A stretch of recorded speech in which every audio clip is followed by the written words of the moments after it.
बच्चों, कैसे हो आप सब। मैं शिवानी खन्ना वानी वाइब्स की ओर से आज कक्षा 10 का स्पर्श भाग 2 का नया पाठ पतझड़ में टूटी पत्तियां लेकर आपके सामने प्रस्तुत हूँ, जिसके लेखक का नाम है रविंद्र केलेकर। ये एक जाने माने लेखक रहे हैं और हमारे इस पाठ में इन्होंने 2 कहानियों को लिया है। कहानी तो मैं नहीं कहूंगी, 2 छोटे छोटे ऐसे मुद्दों को उठाया है जिसको आज के समाज में समझने की बहुत अधिक जरूरत है। और पतझड़ में टूटी पत्तियां, जैसे कि नाम से ही स्पष्ट है कि पतझड़ के समय में जैसे पत्तियां टूटती हैं, ऐसे ही 2 कहानियां, 2 चीजें ये लेकर प्रस्तुत हुए हैं। जिसमें से पहली कहानी जो है वो है गिन्नी का सोना और दूसरी कहानी है झेन की दिन। तो ये जो पाठ है, ये प्रस्तुत पाठ, ये आपकी पुस्तक में भी दिया गया कि प्रस्तुत पाठ जितना कहा गया है उससे बहुत अधिक समझने का है। मतलब जिस प्रकार से आप माने कि दोहा होता है, दोहा हमें बहुत 2 लाइन का दोहा होता है लेकिन उसमें समझना बहुत पड़ता है। इसी प्रकार के जो पाठ है, ये जो हमारे पाठक हैं उससे समझने की मांग अधिक करता है। महज पढ़ने गुनगुनाने के लिए पाठ नहीं है, ये जागरूक और सक्रिय बनाता है। अभी मैंने बताया आज के समय में जागरूकता की आवश्यकता है, हमें आगे बढ़ने की आवश्यकता है। इसी प्रकार ये जो पाठ है ये हमें और जागरूक बनाता है। पहला प्रसंग है गिन्नी का सोना। जीवन में अपने लिए सुख साधन जुटाने वालों से नहीं बल्कि उन लोगों से परिचित कराता है जो इस जगत को जीने और रहने योग्य बनाते हैं। जो गिन्नी का सोना है ना, अभी मैं उसको आपको पूरा अच्छे से डिटेल में एक्सप्लेनेशन के साथ बताऊंगी कि किस प्रकार से गिन्नी का सोना हमें सिखाता है कि कौन से लोग हैं जो हमें समाज में रहने लायक बनाते हैं। तो गिन्नी के सोने से पाठ का नाम शुरू करने से पहले गिन्नी का अर्थ समझ लेते हैं। गिन्नी का अर्थ है मुद्रा, जैसे कि आप देख रहे हैं मुद्रा एक बनी हुई है, ये है गिन्नी। जो पहले जमाने में अशर्फियों के रूप में, मुद्राओं के रूप में राजा महाराजा बांटे करते थे ना, सोने की अशर्फियां, इस प्रकार से गिन्नी है जिसके सोने की यहाँ पे बात की गई है और एक शुद्ध सोने की बात की गई है। देखिए, शुद्ध सोना अलग है और गिन्नी का सोना अलग है। यहाँ से आपका पाठ की जो है शुरुआत होती है, जो आप पुस्तक में देखेंगे कि शुद्ध सोना अलग है और गिन्नी का सोना अलग। शुद्ध सोना बेटा 24 कैरेट का होता है और जैसे कि आप लोगों को पता है कि शुद्ध सोना इतना ज्यादा वैसे पतला होता है कि उसका कोई भी जेवर नहीं बन सकता। अगर आप उसका जेवर बनाएंगे तो इतना सॉफ्ट होता है कि आराम से इजीली दब जाए।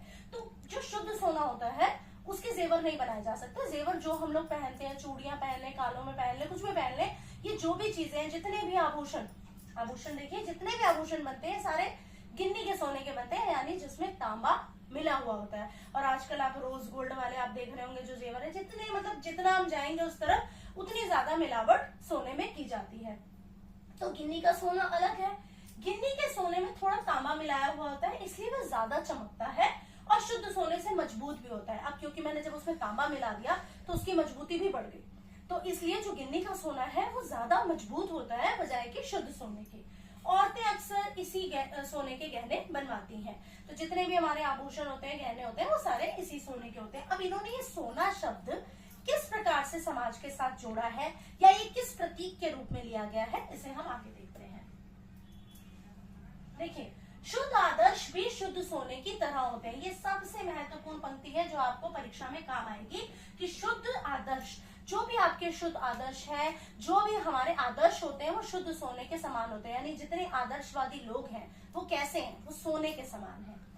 चंद लोग यानी कुछ लोग उनमें से व्यवहारिकता का थोड़ा सा तांबा मिला देते हैं, थोड़ी सी व्यवहारिकता मिला देते हैं, थोड़े से प्रैक्टिकल हो जाते हैं। व्यवहारिकता का अर्थ है प्रैक्टिकल हो जाते हैं और तांबा मिला देते हैं और चलाकर दिखाते हैं, तब हम उन्हें प्रैक्टिकल आइडियलिस्ट कहते हैं। चलो इसको एक उदाहरण द्वारा समझते हैं कि शुद्ध आदर्श शुद्ध सोने कैसे है और व्यवहारिक क्या होता है। बस 2 चीजें इस पाठ में समझ लेना, शुद्ध सोना मतलब आदर्शवादी लोग और जो गिन्नी का सोना है यानी व्यवहारवादी लोग। अब यहाँ पर कुछ लोग, गिन्नी का सोना पूरी तरीके से व्यवहारवादी लोग नहीं, मतलब व्यवहारवादी बन जाते हैं। जैसे मान लो आप बिल्कुल आदर्शवादी हैं, ठीक है, आपने कह दिया मैं झूठ नहीं बोलूंगा, मैं हमेशा सच बोलूंगा, मैं अच्छे मार्ग पे चलूंगा, मैं ये नहीं खाऊंगा, मैं वो नहीं करूंगा, ठीक है, तो आप क्या है, आदर्शवादी हैं।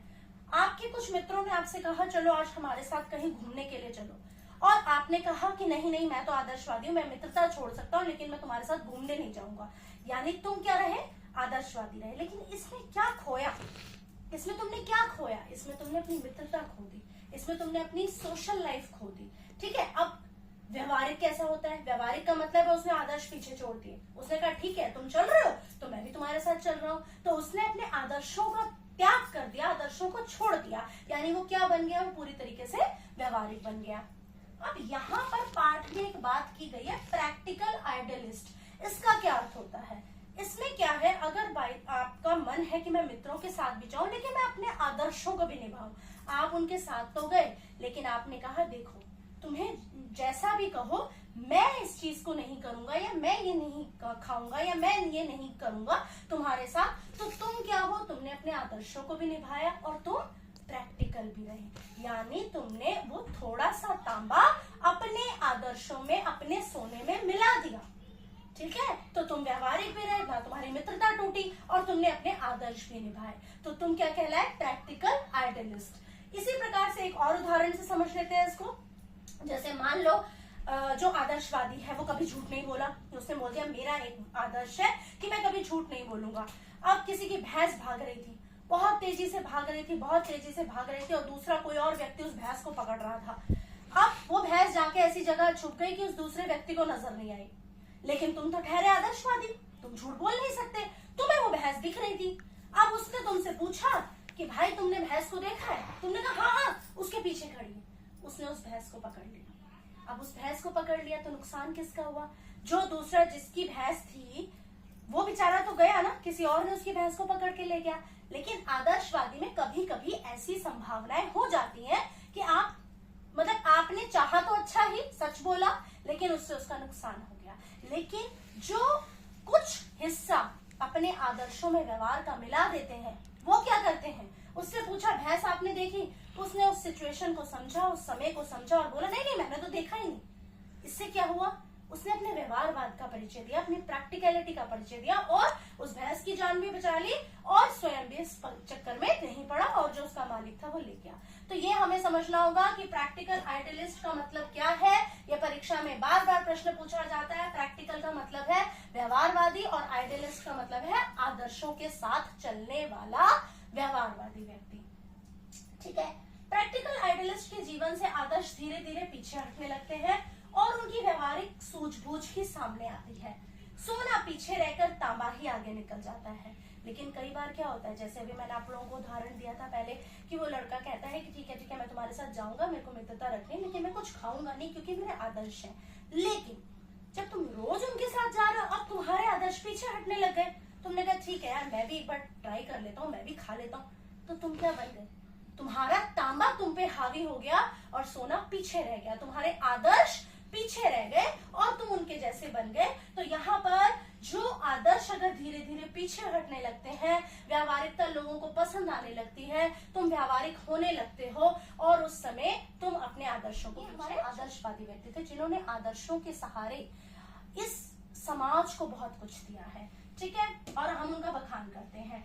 अब यहाँ पर चंद लोग कहते हैं कि गांधी जी प्रैक्टिकल आइडियलिस्ट थे। कैसे थे गांधी जी प्रैक्टिकल आइडियलिस्ट? क्योंकि उन्होंने व्यवहारवाद भी किया और अपने आदर्शों को भी चलाया, अपने आदर्शों पे रहकर उन्होंने व्यवहारवाद किया, इसलिए उनको क्या बोला गया, प्रैक्टिकल का मतलब मैंने आपको बताया व्यवहारवादी, और आइडियलिस्ट का मतलब होता है आदर्शवादी, यानी ऐसे व्यक्ति जो आदर्शों के साथ, अपने व्यवहार के साथ अपने आदर्शों को मिलाकर चले, व्यवहारिकता को पहचानते थे, उसकी कीमत जानते थे, इसलिए वे अपने विलक्षण आदर्श चला सके।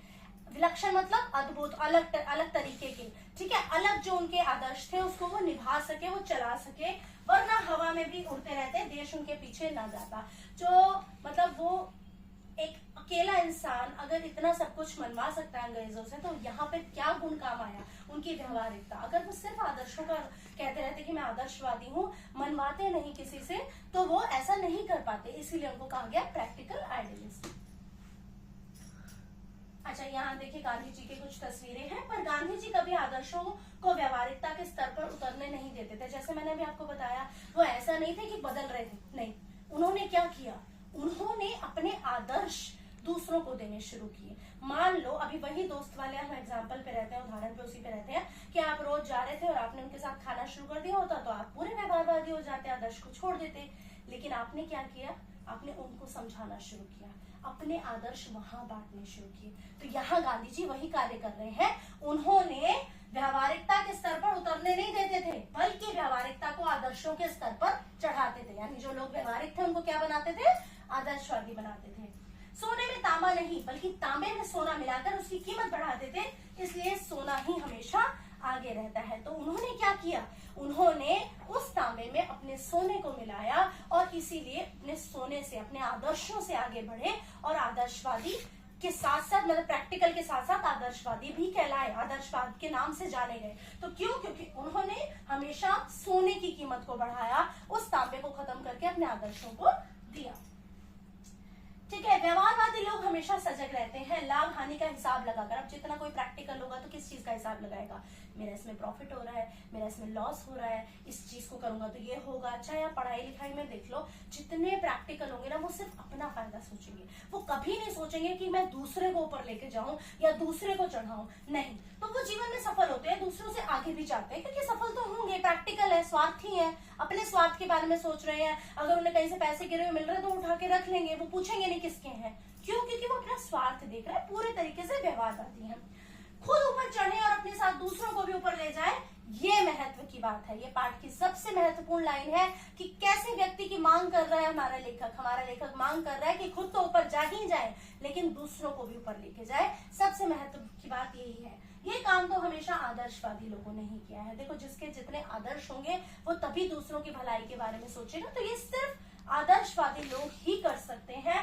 समाज के पास अगर कोई अमर चीज है तो वह आदर्शवादी लोगों का ही दिया हुआ है। जो आज हम इतनी सारी बातें करते हैं, जितने हम कहते हैं हमारी संस्कृति ये कहती है, हमारे संस्कार ये कहते हैं, हमारा समाज ये कहते हैं, ये सब किसने दिया? ये सिर्फ आदर्शवादी लोगों ने दिया। व्यवहारवादी ने तो हमेशा गिराया ही है, सिर्फ अपना स्वार्थ ही सोचा है। तो कहते हैं व्यवहारवादी लोगों ने तो समाज को गिराया ही है। तो ये गिन्नी का सोना पाठ यहाँ पर बेटा खत्म होता है, जिसमें उन्होंने गिन्नी का सोना नाम देकर आपको दो चीजों के बारे में बताया। एक वो जो आदर्शवादी है और दूसरे वो जो व्यवहारवादी है। यानी एक वो जो शुद्ध सोना है और दूसरा वो जिसमें तांबे की मिलावट हुई है। तो एक नाम दिया गया प्रैक्टिकल आइडियलिस्ट। तो इसको बहुत अच्छे से कर लेना और मैं आशा करती हूँ कि ये पहला वाला आप लोगों को अच्छे से समझ आ गया होगा। और अब हम दूसरी कहानी की ओर बढ़ते हैं जिसका नाम है झेन की देन।